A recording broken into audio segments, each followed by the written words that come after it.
हे students, आपका स्वागत है मेरी नई वीडियो में। आज हम कक्षा छठी का क्वेश्चन पेपर हल करके देखेंगे हमें परीक्षा में कैसे इसे करना है। आप परीक्षा में क्वेश्चन देख के ऐसे हो जाते हो जैसे बस तुम्हें आता ही नहीं है, पढ़ना ही नहीं आता है जैसे। एक बार इनको ध्यान से देखेंगे। ये प्रैक्टिस सेट है छठी क्लास का, ये हम करके देखेंगे। इसके बिहाफ पे हम अपने क्वेश्चन पेपर्स को करेंगे। ये ऊपर हमारी इंस्ट्रक्शन आती हैं, जो भी इंस्ट्रक्शन होती हैं वो आती हैं। उससे नीचे हमारा सेक्शन ए, यहाँ से क्वेश्चन शुरू होते हैं। इसमें दे रखा है कि 1 से 8 तक बहुविकल्पीय प्रश्न है और हमें पहले से लेके 8वें क्वेश्चन तक सभी का उत्तर देना है और वो एक एक नंबर का है। हमारा पहला क्वेश्चन दिया गया है, दिखाई दे रहा होगा आप सबको। पहला क्वेश्चन दे रखा है 42,70,008 के लिए सही संख्या क्या है। अब मैंने तुम्हें बताया है इकाई, दहाई, सैकड़ा, हजार, 10,000, लाख, 10 लाख। इसने कितना कहा? 42 लाख, 42 लाख, 70,000, 70,000, 8, सिर्फ 8 दे रखा है तो बीच में कितनी जीरो आ जाएंगी? 2 जीरो और आ जाएंगी। ये हमारा आंसर हो जाएगा। पहले अपना आंसर रफ शीट में करके देखना, फिर देखना कि तुम्हारे आंसर के साथ क्या मैच हो रहा है। तो हमारा जो डी ऑप्शन है वो हमारे मैच हो रहा है, तो ये हमारा आंसर हो जाएगा। इसी प्रकार से हम सेकंड क्वेश्चन करेंगे। सेकंड क्वेश्चन हमें दिया, आकृति में जो कोण XYZ है निम्न रूप में नहीं लिखा जा सकता। अब हमें XYZ दे रखा है। ये हमारी फिगर कहाँ पे है? ये हमारी फिगर दे रखी है ऐसे करके X Y, ये यहाँ पे P पॉइंट, यहाँ पे Z। ठीक है, इसने कहा कि एंगल XYZ को कैसे नहीं लिखा जा सकता। इसको ध्यान से देखो, Y हमारा बीच में आएगा, जो बीच में आएगा वही एंगल होगा। इसको हम ZYX भी लिख सकते हैं, इसको हम एंगल Y भी लिख सकते हैं। जैसे भी ये बीच में आएगा इसको हम एंगल PYZ भी लिख सकते हैं, इसको एंगल ZYP भी लिख सकते हैं। ये सब होंगे जिसमें Y हमारा किस में आएगा? बीच में आएगा।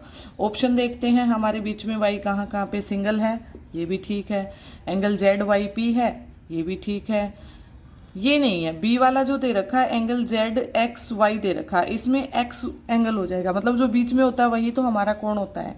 तो इसमें X दे रखा है, तो जो बी वाला ऑप्शन है उसको करेक्ट करेंगे हम। बाकी सब तो सेम है, उनको करेक्ट नहीं करेंगे। क्वेश्चन में ध्यान से देखना, इसमें लिख रखा है निम्न रूप में नहीं लिखा जा सकता, नहीं को हम ध्यान में रखेंगे। ठीक है, इसी प्रकार से हम तीसरा क्वेश्चन करेंगे। तीसरा क्वेश्चन क्या है हमारे पास? दिए गए वृत्त का व्यास क्या है? व्यास हम सबको पता है, ये वृत्त है। इसके एक कोने से दूसरे कोने, जो सेंटर के बीचों बीच से जो भी रेखा जाएगी वो हमारी क्या होगी? व्यास होगी। आकृति दे रखी है ऐसी कुछ, ऊपर बना रखा है PQ, इसको नाम दे रखा है AB, और ये दे रखा है M और N, और ये सेंटर है O। तो हमारे वृत्त का व्यास क्या है? हम पहले ही व्यास का नाम लिख लेंगे। हमारे पास व्यास क्या है? AB। अब हम हमारा आंसर मैच करेंगे। PQ नहीं होगा, AO नहीं होगा, AB, हाँ हमारा ये ऑप्शन हो जाएगा। AB हमारे पास इसका आंसर हो जाएगा। ठीक है, इस प्रकार से हम अगला क्वेश्चन पढ़ते हैं। अगला क्वेश्चन क्या दे रखा है हमें? जब एक ऋणात्मक पूर्णांक दूसरे ऋणात्मक पूर्णांक से घटाया जाता है तो परिणाम का चिन्ह कैसा होता है? ऋणात्मक पूर्णांक -1 को जब हम -1 में से घटाते हैं, देखना ऋणात्मक पूर्णांक ये है, ऋणात्मक पूर्णांक ये है, और इसको क्या किया गया है? घटाया गया है। इसने कहा है कि जब एक ऋणात्मक पूर्णांक को दूसरे ऋणात्मक पूर्णांक से घटाते हैं तो क्या होता है? माइनस माइनस प्लस हो जाएगा। तो क्या आएगा हमारे पास? सदैव धनात्मक होगा, कभी ऋणात्मक नहीं होगा, सदैव ऋणात्मक होगा, पूर्णांकों के संख्यात्मक मान पर निर्भर करेगा। अब ये -1 + 1 0 हो गया। मान लो हमारे पास -2 प्लस ये माइनस माइनस का 3 होता, तो ये -2 + 3 हमारे पास 1 आ जाता। कभी हमारा मान 0 आ रहा है, कभी 1 आ रहा है, तो इसका आंसर हम क्या देंगे कि पूर्णांकों के संख्यात्मक मान पर निर्भर करेगा। ठीक है, आप सब समझ रहे होंगे ध्यान से।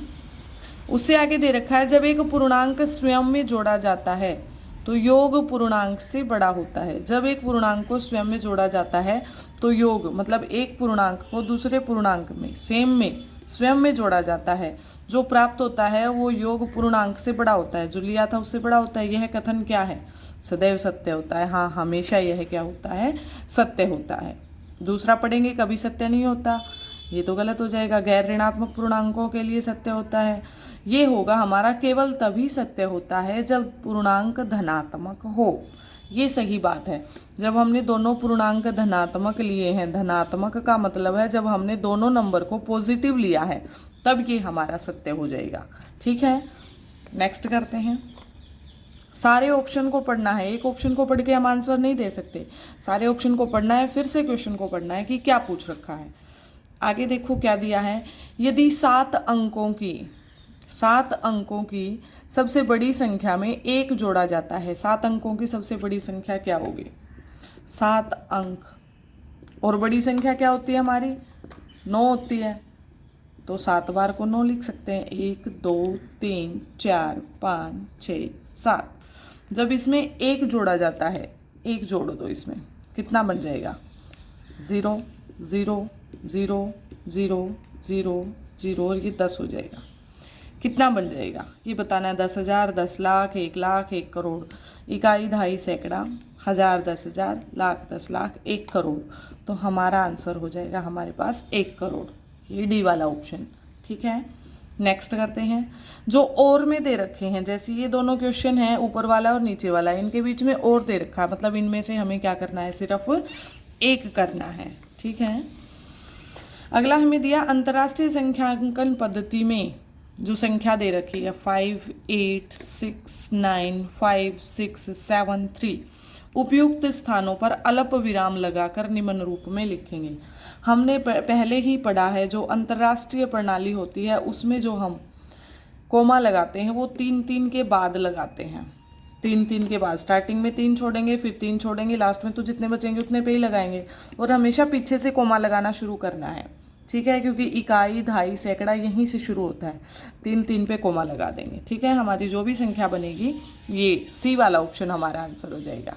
ठीक है, उसके बाद हमें दिया अगला क्वेश्चन, क्या दे रखा है? -10 और